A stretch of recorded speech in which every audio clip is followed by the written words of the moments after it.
I believe in a both-and philosophy, because here's what I know. You can have a phenomenal business and a great home life. You can be extraordinarily, build a huge fortune, and be spiritually grounded simultaneously. I know what I'm talking about. And I'm going to share with you the how-tos, the methodologies, the mindsets, and provide some motivation for you to get there. How many of you would like to be just a tad more successful? Let me hear you. Well, we're going to help you do that. I get to travel all over the world, but I got to tell you, one of my favorite cities to visit is my hometown of San Diego, California. Nice place, eh? Welcome to winter in San Diego. My success journey began here. At 19 years of age, I got on an airplane. I had one duffel bag and I had 92 bucks in my wallet. That's true. And I didn't have any big elaborate goals. My goals were quite simple. I had two goals. I wanted to get a suntan and I wanted to meet suntan girls. Well, I'm still kind of pale and I'm married a black gal. So life never quite works out the way you intend. In my case, it worked out better, and I closed the best deal of my life 25 years ago with Beverly.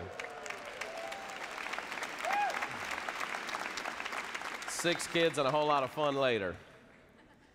But my journey to success hasn't been this straight, easy path, anything but. There's been lots of setbacks, lots of U-turns, mistakes, and then life happened along the way. I was just a couple of months in the country, and I got in a very serious motorcycle accident right here in town. I was in and out of hospital over the course of the next 2 years. I had 13 surgeries. I owed over $250,000 in debt. So here I am. I'm young. I'm 7,000 miles away from home. I don't know anybody. I have huge amounts of debt.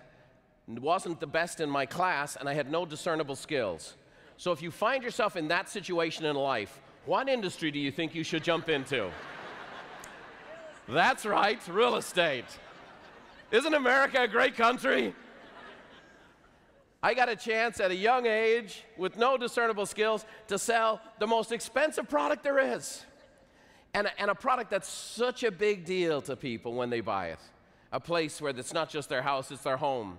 They raise their families. They spend their spare dollars on the weekends. They fix up their homes and decorate it to their own style and personality.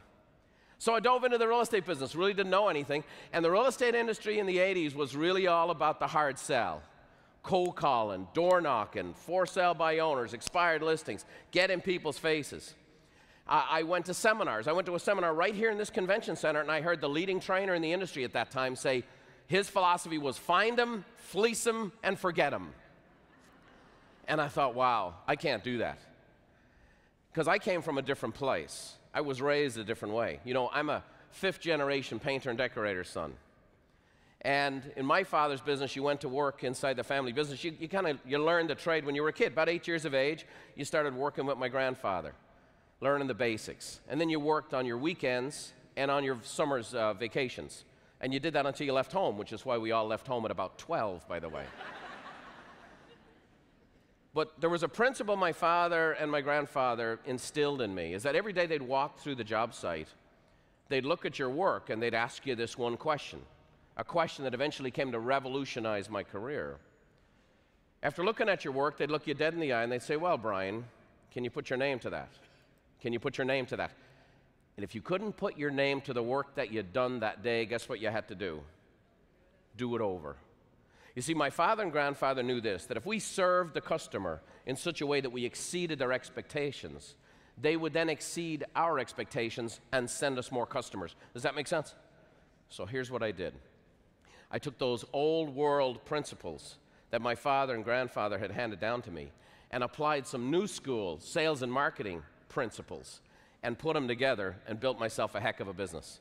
Here's a picture of me and my dad, him with the paint and sign and me with the Buffini and Company sign, because these principles still carry on today.